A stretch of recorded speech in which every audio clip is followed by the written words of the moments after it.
देखा जाए तो ये बड़ा दुर्भाग्य का विषय है कि आप नहीं बता पाएंगे, ये कटु सत्य है। तो इस प्रकार से पुरखन के देवता भूले देवीन ल भुलाए, और फड़ा पेन की शक्ति भूले मूर्ति पुजाए। जिस शक्ति के द्वारा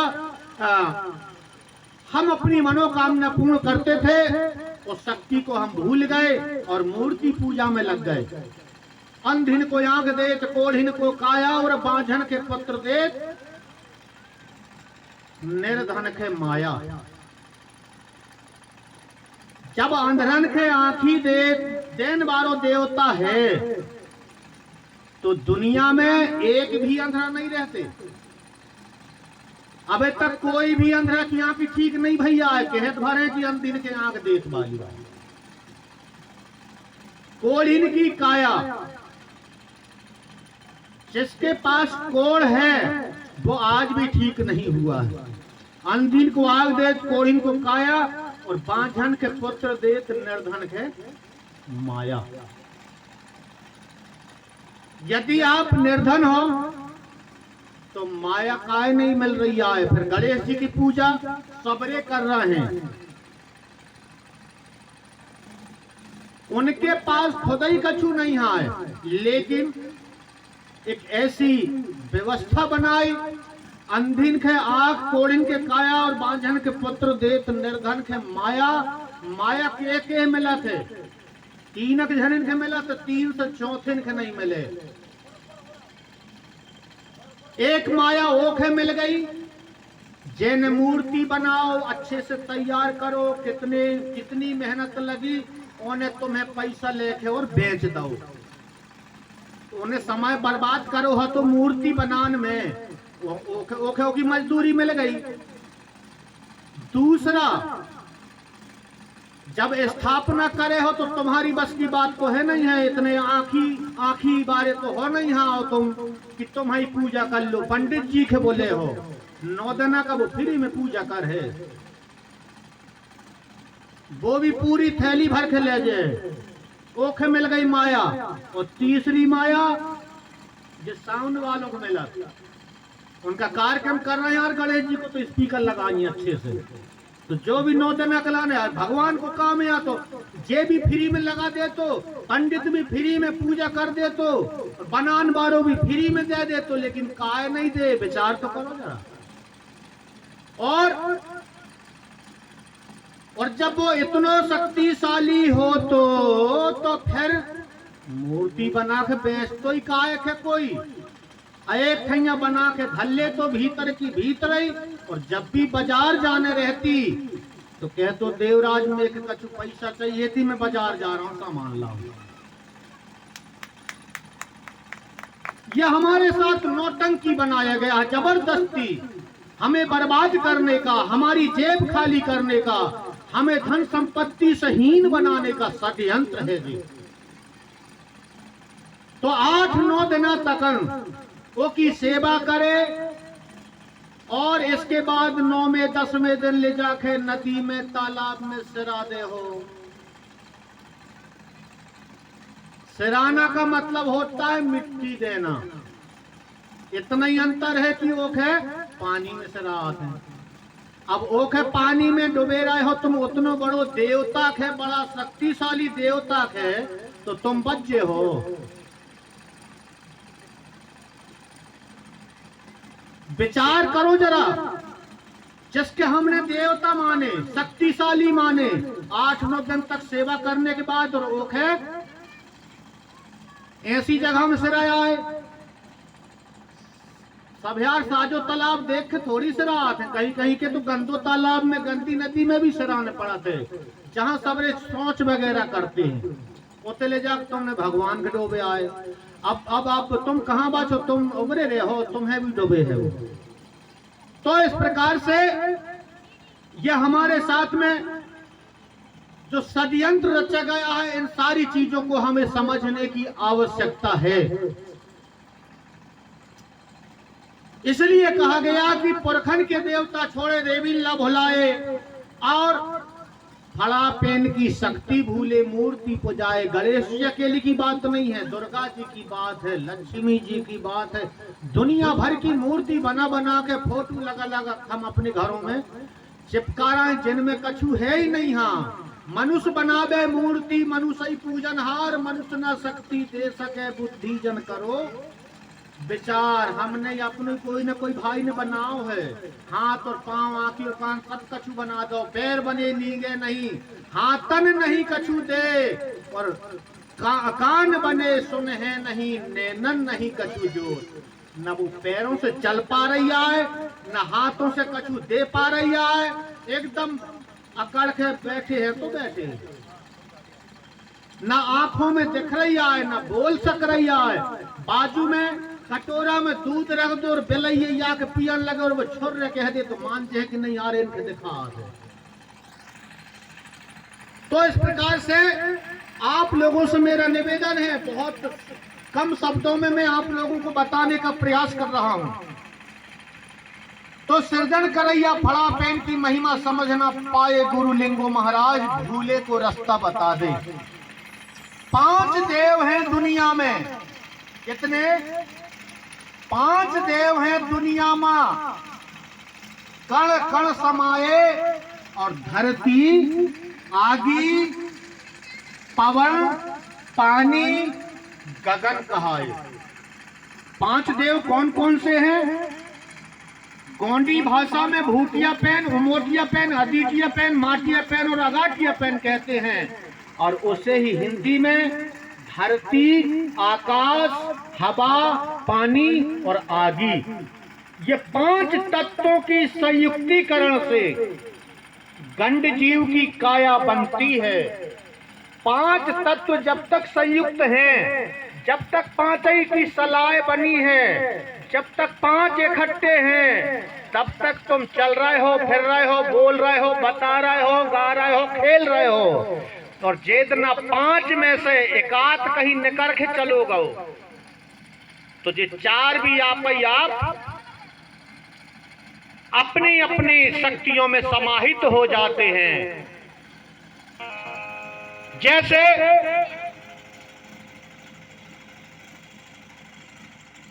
आकाश को आवाज शक्ति चली जाती है,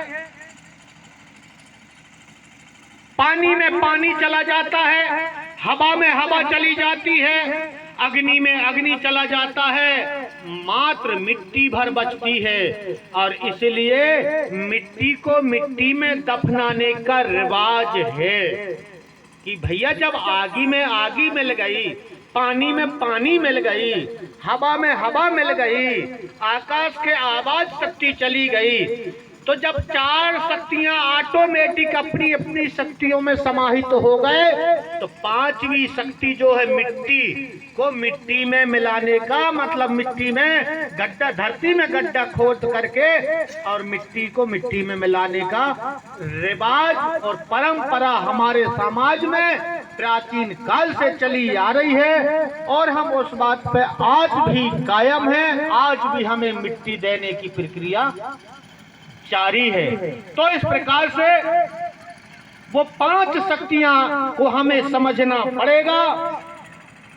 सगा सोयरा गोत्र भूले समझ ना पाए, सगा सोयरा गोत्र भूले समझ ना पाए, और रिश्ता नाता पुरखा भूले काहे न जादू छाए।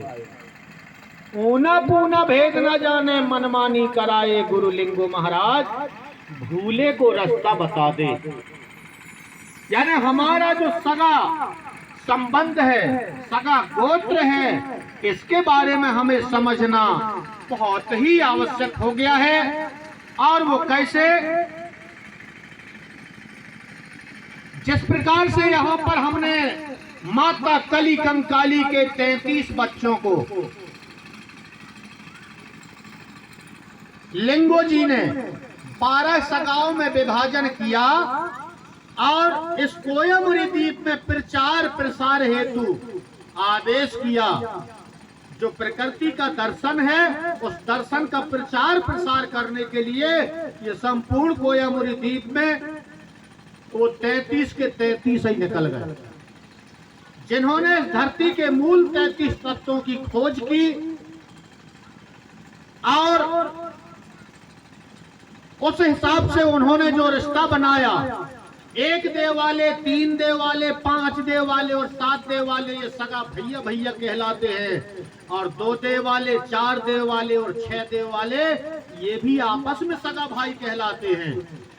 मैं सलाम हूँ 7 वालों से, 5 देव वालों से, 3 वालों से, 1 वाले से मेरा रिश्ता हो जाएगा, ना कि 4 वालों से या 2 वालों से नहीं हो पाएगा। 4 देव वाले और 2 देव वाले मेरे सगा भाई कहलाएंगे, सगा संबंधी कहलाएंगे, परिवार कहलाएगा।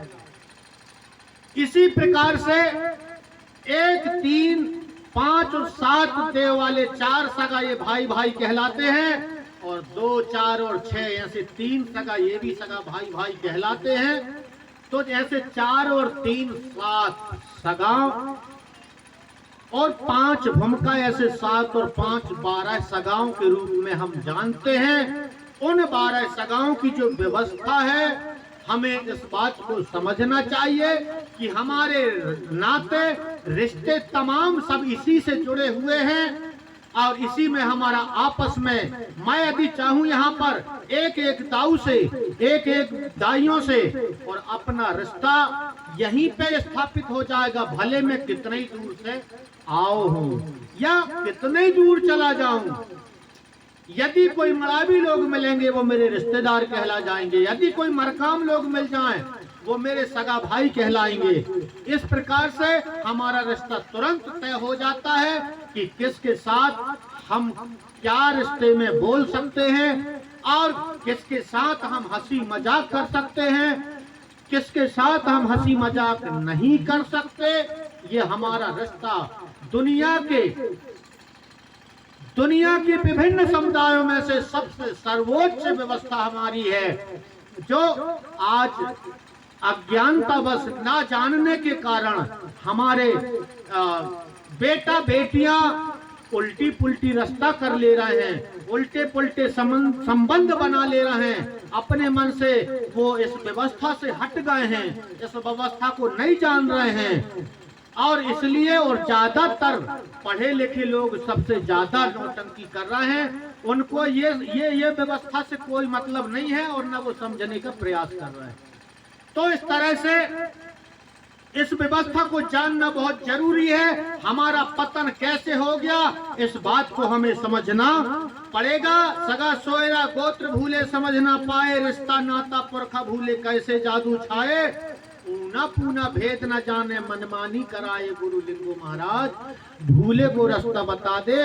ऊना पूना का मतलब ऊना ही ऊना में शादी विवाह होना, ऊना पूना में शादी विवाह होना, यानी सम और विषम। सम में यदि सम का मतलब होता है 2, 4 और 6 देव वाले, विषम का मतलब होता है 1, 3, 5 देव वाले। ऐसे सम और विषम मिलाकर के रिश्ते तय किए जाते हैं, ना कि सम में और ना ही विषम में। तो इस प्रकार से गावत की गुंडवानी छोड़े आरती लगाए, कर्मा सैला दादरिया न लह की सुहाए।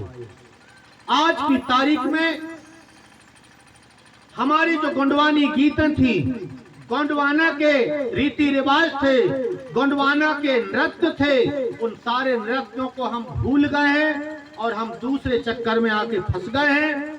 हमारे कर्मा, हमारे शैला, हमारी ददरिया, हमारी लहकी, हमारे सांग सब के सब समाप्त हो चुके और उसे कायम रखने के लिए ये आंदोलन चल रहा है कि हमारा कर्मा, हमारा शैला, हमारी ददरिया, हमारी लहकी जो है पुनः कायम रहे, क्योंकि जो हमारे प्राचीन हमारे पूर्वजों की जो व्यवस्था है उसे हम कायम रखना हम सबकी जिम्मेदारी है ना। कव्वाली गजल फिल्मी विशिल बजाए गुरु लिंगो महाराज, भूले को रास्ता बता दे। अंत में कहा गया कि धर्म की रास्ता भूले चलन की रीति, आजा लिंगो देवगन गुरु बता दे तय नीति। सगा समाज ला ज्ञान बता दे, माथे दबाए गुरु लिंगो महाराज, भूले को रास्ता बता दे। तो इस प्रकार से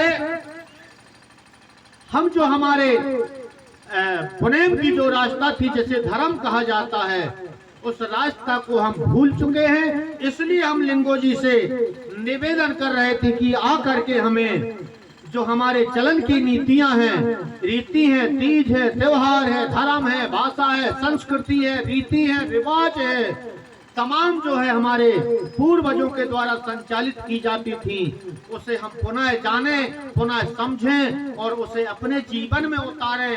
ऐसा हम अपने लिंगो जी से निवेदन कर रहे थे कि आजा लिंगो देवगन गुरु बता देता है नीति, गुरु लिंगो महाराज भूले को रास्ता बता दे। तो इस प्रकार से मेरे भाई, हम लोग कितने भटके हुए हैं और कितने हम लोग भूले हुए हैं। हम अपने आप को, अपने परिवार को, अपने समाज को, अपने रीति नीतियों को, अपने त्योहारों को जानना हम सब के लिए बहुत आवश्यक है। यहाँ पर बड़ी तादाद में हमारी मातृशक्तियां बैठी हैं और बड़ी तादाद में हमारे पितृशक्ति लोग बैठे हुए हैं।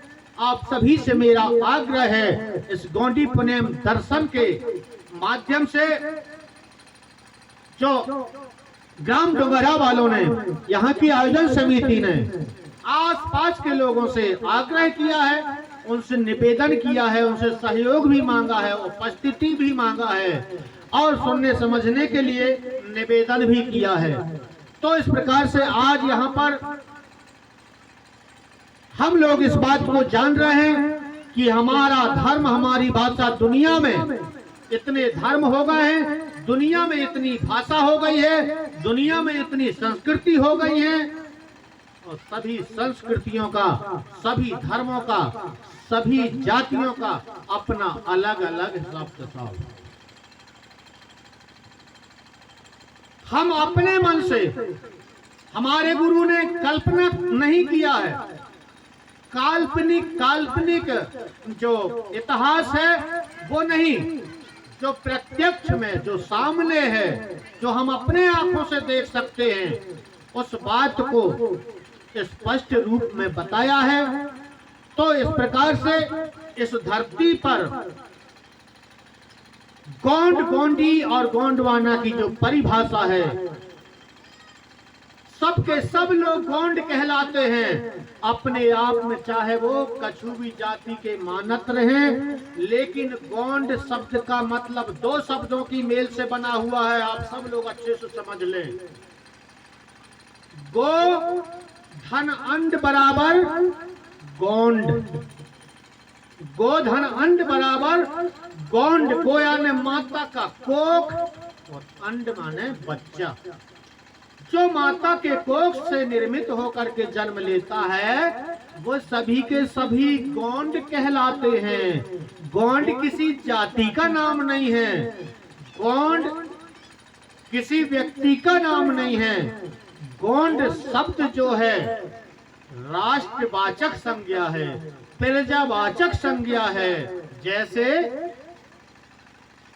पंजाब में रहने वालों को पंजाबी कहा जाता है, गुजरात में रहने वालों को गुजराती कहा जाता है, महाराष्ट्र में रहने वालों को मराठी कहा जाता है, उड़ीसा में रहने वालों को उड़िया कहा जाता है। ऐसे ही गोंडवाना भूभाग में रहने वाले लोगों को गोंड कहा जाता है। तो गोंड जातिवाचक शब्द, कोई भी कहे कि हम गोंड जाति के हैं, गोंड जाति नहीं। हम माता पिता की क्रिया प्रक्रिया से, माँ के कोख से जन्म लिए हैं, इसलिए ही गोंड कहलाते हैं। गोंड जाति का नाम नहीं है।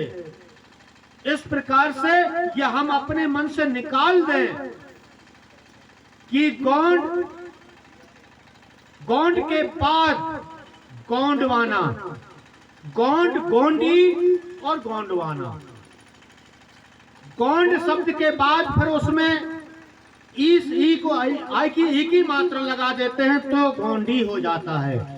गोंडी गोंडवाना भूभाग में रहने वाले निवासियों की एक बोली भाषा को गोंडी कहा गया है। जिसे गोंडी भाषा कहते हैं, क्योंकि भाषा एक ऐसा शब्द है कि वो स्त्रीलिंग में आती है, इसलिए इसे गोंडी कहा गया है, गोंडी भाषा। और गोंडवाना इस भूभाग का नाम है, इस धरती का नाम है। गोंडवाना किसी पार्टी का नाम नहीं, गोंडवाना किसी समुदाय का नाम नहीं, गोंडवाना किसी संस्था का नाम नहीं, गोंडवाना किसी संघ का नाम नहीं है। गोंडवाना इस धरती को कहा गया है, इस भूभाग को कहा गया है, इस भूभाग के ऊपर से गोंडवाना। और ये हमने नहीं, ये हमारे भूविज्ञान वेत्ताओं ने दिया है। इस प्रकार से धरती के आधे से अधिक भाग को गोंडवाना लैंड कहते हैं और आधे से कम भाग को अंगारा लैंड कहते हैं। तो अंगारा लैंड में आर्य लोगों का जन्म हुआ और गोंडवाना लैंड में गोंड लोगों का जन्म हुआ। समय बीते लगभग 13 करोड़ 50 लाख वर्ष के दौरान में जब इस गोंडवाना भूभाग का भी टूटना हुआ और उधर अंगारा लैंड का भी टूटना हुआ, तो इस गोंडवाना भूभाग के 5 खंड हो गए और उधर उसके 4 खंड। ऐसे 5 और 4 9, इसी को 8 खंड 9 द्वीप कहते हैं। हमारे पुरखे लोग कहते हैं कि 8 खंड 9 द्वीप, 7 समुद्र, 16 प्रकार की जलधारा, 52 लाख वनस्पतियों का ज्ञान हमारे पूर्वजों ने अर्जित किया है आज भी मंत्रों के रूप में, और वो स्थापित हैं वही 8 खंड 9 द्वीप के रूप में। जब हम अपने बेटा बेटियों की शादी करते हैं तो 9 खंबे का मंडप गड़ा करके और उनको जीवन भर के लिए एक दूसरे को हाथ थमा करके और उनको सब आशीर्वाद प्रदान करते। तो इस प्रकार से उस मंडप के ऊपर भी जो वो आड़ी लकड़ी जो डाली जाती है वो भी सब हिसाब किताब की डाली जाती हैं। आज हमें जानकारी नहीं है तो हम कैसे भाई मड़वा बना लेते हैं, अलग बात हो जाए, लेकिन उन सब का विधान हमारे जन्म से लेकर के मृत्यु तक हम प्रकृति के नियमों का पालन करते हैं। जन्म के समय में जो जन्म संस्कार को संपन्न करते हैं वो प्रकृति के नियम के अनुसार, विवाह संस्कार प्रकृति के नियम अनुसार और मृत्यु संस्कार भी प्रकृति के नियम के अनुसार चलते हैं। इसके विपरीत हम चलते हैं तो हमारा गोंडी धर्म जो है, गोंडवाना के सदस्य होने के नाते, गोंडवाना के गंड जीव होने के नाते हमारा धर्म भ्रष्ट हो जाता है, ऐसा मानते हैं। और इसीलिए हम अपने धर्म को भ्रष्ट ना करते हुए और उसे नियम से हम पालन करना चाहिए हम सभी को, जिससे कि हमारा गोंड गोंडी और गोंडवाना बचा रहे। इस प्रकार से तो यही माता कलिकंकाली के जो 33 बच्चे थे जिन्हें लिंगो जी ने अपने गोटुल में रख करके गोंडी धर्म की शिक्षा और दीक्षा दे करके और 12 सगाओं में बांट करके इस कोयामुरी द्वीप में प्रचार प्रसार हेतु भेजा, उसी प्रचार प्रसार को अनुसरण करके कोया वंशियों ने, कोख से जन्म लेने के कारण कोया वंशी भी कहते हैं। इस प्रकार से कोया वंशियों ने, गोंडवाना के गंड जीवों ने उन 33 देवताओं के बताए अनुसार प्रकृति के साथ चलना सीखा और प्रकृति के साथ चल करके छोटे छोटे गणराज्यों की स्थापना करते करते और इस गोंडवाना भूभाग पर बड़े बड़े गणराज्यों की स्थापना की गई, जो आज भी इतिहास में देखा जा सकता है। उनके गढ़ी, उनके किले, उनके महल, उनकी अटारियां, उनकी मीनारें, उनके बाग बगीचा चीख चीख के कह रहे हैं कि इस धरती पर गोंडों का राज्य था, इस धरती पर गोंडवाना का शासन था, इस धरती पर गोंडवाना भूभाग में रहने वाले कोया वंशियों की अधिसत्ता थी। वो हमारी अधिसत्ता कैसे चली गई? आज हम दर दर की ठोकरें कैसे खाने लगे? आज हम कैसे लुटने लगे, कैसे पिटने लगे? हम अपने आप को भूल जाने के कारण, हम अपने देवी देवताओं को भूलने के कारण, हम अपनी शक्तियों को भूल जाने के कारण, जिनमें कुछ कोई शक्ति नहीं है, हम उनकी पूजा करने लगे। और नहीं तो ये वही समाज है, ये वही समाज है जिन्होंने मंत्रों